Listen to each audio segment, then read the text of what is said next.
Salut à tous, j'espère que vous allez bien. Aujourd'hui vidéo sur Xavi, petite vidéo tranquille, sans pression, c'est parti.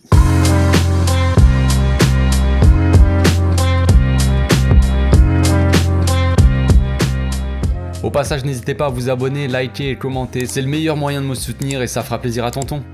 Donc aujourd'hui, vidéo tranquille, on va revenir un peu sur les débuts de Xavi au club, son arrivée, en tout cas son retour en tant qu'entraîneur, et sur le potentiel futur qui peut être très intéressant. Je sais pas si vous avez vu hier, mais c'était l'anniversaire des débuts de Xavi avec le Barça. Il a joué son premier match avec l'équipe première le 24 mars 1998, ouais c'est loin, en Coupe de Catalogne donc contre Lleida, je crois que ça se prononce comme ça, un petit club de Catalogne donc. À l'époque, Luis van Gaal était l'entraîneur du Barça, mais ce jour-là c'était son adjoint qui dirigeait l'équipe, un certain José Mourinho évidemment. Ce jour-là, le Barça joue la demi-finale et remporte le match 2-1 à l'extérieur. Pour ce match, Van Gaal donne une chance à plusieurs joueurs de l'équipe réserve et Xavi était donc l'un d'entre eux. À ce moment-là, il était vraiment au-dessus des autres dans l'équipe B. En tout cas, il s'entraînait de temps en temps avec la première et il brillait quand même dans cette petite équipe B. Ses débuts officiels se sont faits quand même quelques mois plus tard en début de saison contre Mallorca en Supercoupe d'Espagne. Donc ce jour-là, c'était ce bon vieux José qui gérait le match et Xavi joue les 90 minutes en 6 placé devant la défense. D'ailleurs au passage, le but de Lleida a été marqué par Tito Vilanova qui était entré lui en seconde mi-temps. Peut-être que c'est pour ça que Mourinho a essayé de lui crever l'œil plus tard, je ne sais pas. Non, en vrai non, rien à voir, c'est juste qu'il en avait marre de se faire humilier à cette époque-là, c'est tout. Donc pour le petit clin d'œil d'ailleurs, dans le 11 il y avait le Padre Busquets au cage et Puyol en latéral droit, une autre époque les gars. Donc ce jour-là il brille au milieu de terrain et tape dans l'œil donc de Van Gaal qui lui fera donc confiance la saison suivante. 24 ans plus tard et 767 matchs joués sous les couleurs du Barça, Xavi devient l'entraîneur de son club de cœur et vient d'humilier le Real Madrid d'ailleurs au Bernabéu. Ça c'est gratos, c'est l'histoire de rappeler les choses qui font plaisir. Enfin bref, Xavi est là les amis. Au départ certains étaient sceptiques, d'autres n'y croyaient pas du tout et d'autres y croyaient à fond. Alors oui, on pouvait avoir certains doutes, c'est un jeune entraîneur, même si on voyait très bien que c'était déjà un leader sur le terrain à l'époque, mais ça reste un jeune entraîneur. Ok, il entraînait au Qatar, là où peut-être l'exigence était moins grande, même si ça on peut en douter, mais en tout cas la pression était moins forte et il n'avait pas à gérer des stars on va dire. Pendant qu'au club il y avait encore ses anciens collègues qui étaient en train de sombrer depuis déjà quelques temps avec toutes les humiliations européennes. Bref, c'est peut-être là que j'ai eu un doute moi évidemment, je m'étais dit peut-être qu'il aura du mal à sortir Piqué, Busquets, Alba du 11. Visiblement le problème était ailleurs. Donc effectivement il les a pas mis sur le banc, il a pris tout le monde de court, à la place il leur a juste fait retrouver le niveau qu'ils auraient dû avoir. Xavi il a pas blagué, c'est pas le genre à se reposer sur ses lauriers le bonhomme. Déjà en tant que joueur il était pas du genre à trop sourire avec sa tête de catalan, on dirait à tout moment il va te mettre un revers le gars. Calme-toi. Le jour de sa présentation il a fait très bref, il était ému déjà parce que pour lui le Barça c'est toute sa vie clairement. Il a commencé par remercier le club et les supporters et ensuite il a affiché clairement ses ambitions. Il a dit nous sommes le meilleur club du monde, nous allons travailler dur, très dur pour réussir, le Barça ne peut pas se permettre de perdre ni de faire match nul, on doit gagner chaque match, c'est tout. Discours terminé. À ce moment-là, je me suis dit, normal, il veut faire passer un message à l'équipe pour les booster un peu, et c'est sûrement le but de toute façon, je pense. Mais il était sérieux le Xavi, c'était pas juste des paroles en l'air. Il a commencé par apporter beaucoup de rigueur et d'ordre au club, il a fait énormément de changements dans le staff et dans l'organisation des entraînements, de la vie du vestiaire au sein du club, comme par exemple les repas au centre d'entraînement. Laporta lui a fait confiance, je pense que Xavi avait bossé de toute façon le dossier avant d'arriver, le gars était prêt, il est pas du genre à arriver les mains dans les poches, tranquille, non. Le problème dans l'histoire, c'est qu'il arrive dans un moment où on est dans l'obligation du résultat. Le Barça est presque éliminé de la Ligue des Champions, mais il y a encore un petit espoir contre Benfica quand même. On voit quand même que Xavi apporte des améliorations clairement. Déjà aux entraînements où il essaie de remettre les joueurs dans un bon mood, il fait beaucoup de jeux de groupe pour amener cette cohésion, cette bonne humeur qui manque au club depuis quelques mois.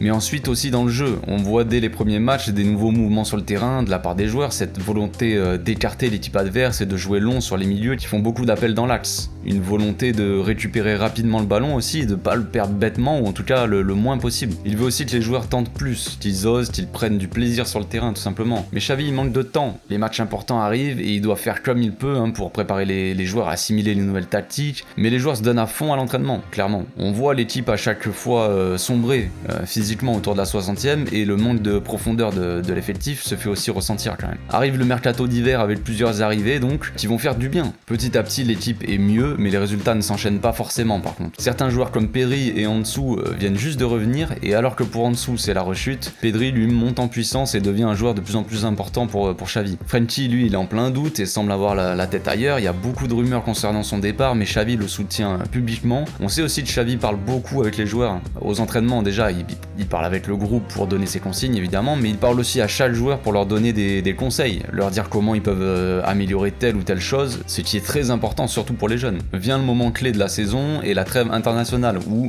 aucune équipe européenne ne joue, ce qui fait que Xavi a 2 semaines pour bosser avec l'équipe. Au retour de cette trêve, le Barça frappe fort et après un mois sans jouer à domicile, l'équipe écrase l'Atlético 4-2 devant un Camp Nou en folie. À partir de ce moment-là, je pense qu'il y a eu un déclic chez les joueurs et même chez les supporters d'ailleurs. On a tous commencé à s'enflammer et tout ça, hein, on connaît, mais à ce moment-là, on était très loin de la perfection et on l'est toujours d'ailleurs. Mais on assiste à une masterclass clairement. En 2 semaines, l'équipe a travaillé les mouvements sur le terrain, la condition physique aussi je pense, et le fait de gagner ce match avec un jeu aussi beau on va dire, en tout cas avec des belles actions, un score aussi grand, et devant un public comme ça qui était en folie, je pense que si l'équipe était pas encore sûre à 100% que les idées de Xavi étaient les bonnes, à ce moment-là ils ont forcément commencé à y croire, en tout cas ils avaient plus trop de doutes je pense. Le Barça enchaîne ensuite avec 2 matchs nuls, dont un pas vraiment mérité contre Naples on va dire, mais Xavi commence à ce moment-là à faire pas mal de rotations, il a eu le temps de tester beaucoup de monde entre temps, et à mon avis il doit savoir sur qui il compte vraiment à ce moment-là. Pour Naples il met en place un milieu quand même tout nouveau avec Frenkie, Pedri et Nico, en soi pas un mauvais choix on va dire, hein, mais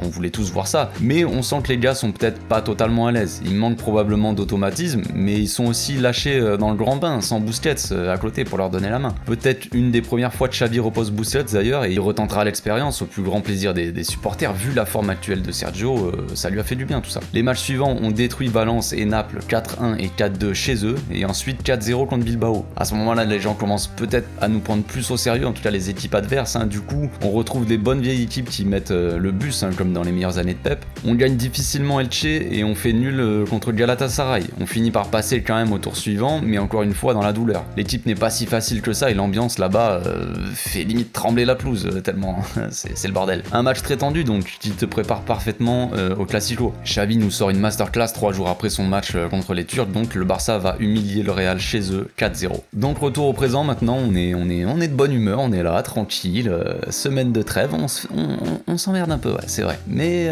on est de bonne humeur quand même. On se retrouve donc encore pendant la trêve, comme celle juste avant l'Atlético d'ailleurs. Mais cette fois-ci, l'équipe quand même n'est pas au complet à l'entraînement. Beaucoup de joueurs ont été appelés avec leur sélection, sauf Busquets, lui qui a été laissé au repos, élément important on va dire, hein, je parle.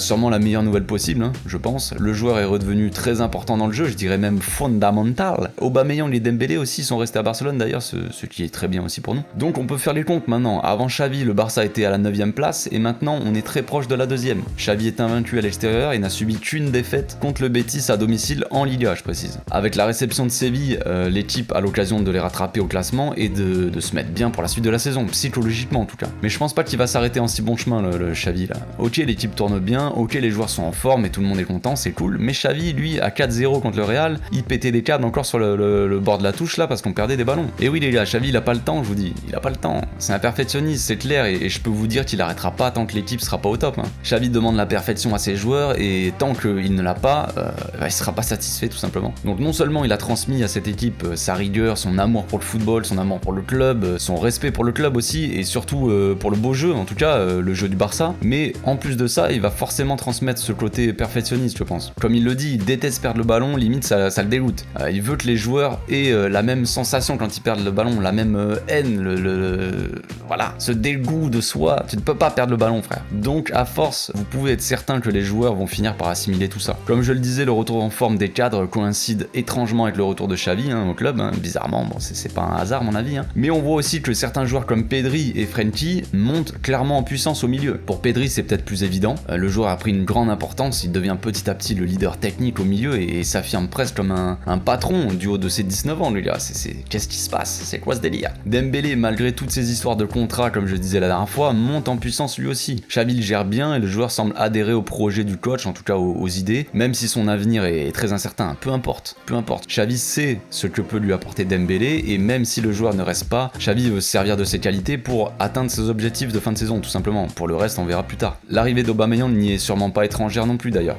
Serginho Dest aussi, malgré ses débuts très compliqués sous Xavi, mais qui coïncidaient aussi avec le moment le plus compliqué de la saison, avec un match à l'extérieur contre le Bayern, tout ça c'était très compliqué, Mais il monte en puissance maintenant, il monte en puissance. Malheureusement pas de chance pour lui, il se blesse vraiment au mauvais moment, mais il a l'air lui aussi vraiment motivé et déterminé à réussir ici. Donc la fin de saison s'annonce intense en tout cas, il nous reste 10 matchs de Liga les gars, donc 10 finales. Sur ces 10 matchs il y en a 4 qui paraissent à première vue plus compliqués, Séville à domicile, la Sociedad et le Betis à l'extérieur, et le dernier match contre Villarreal à domicile. Le reste paraît abordable à première vue quand même, quand on voit les équipes, mais entre temps il faudra quand même bien gérer la Ligue Europa qui reprend juste après Séville. Une qualification obligatoire qui paraît à notre portée aussi, même s'il faudra faire attention à eux. On était confiants avant Galatasaray et on a bien vu qu'ils nous ont posé des problèmes avec leur gare routière devant les buts là, donc faudra probablement s'attendre aussi à une équipe assez défensive. Enfin bref, on aura le temps d'en reparler de ça. Donc les objectifs ont changé dans nos têtes, mais dans la tête de Xavi, à mon avis, pas grand chose a changé les gars. Pendant que tous les supporters se disent maintenant qu'on peut choper la deuxième place de Liga, on peut gagner la Ligue Europa, Xavi, lui, il reste toujours sur sa ligne de conduite. Il l'a dit en arrivant, le Barça ne peut pas se permettre de faire match nul ou de perdre. On doit gagner chaque match, et Xavi bosse pour ça. Le chemin ne sera pas si facile, mais j'ai confiance en lui et on peut s'attendre à avoir de belles choses dans le futur, ça c'est clair. Beaucoup enterré le club, ils disaient qu'on était fini, voilà, que le Barça c'est fini, mais Xavi est revenu les gars. Et le Barça est bel et bien de retour lui aussi. Voilà, c'est tout pour aujourd'hui, j'espère que vous avez bien kiffé la vidéo les gars, moi j'ai pris du plaisir à la faire, une petite vidéo entêtante. Donc on se retrouve bientôt pour une nouvelle vidéo, d'ici là portez-vous bien, passez une très bonne journée, ciao.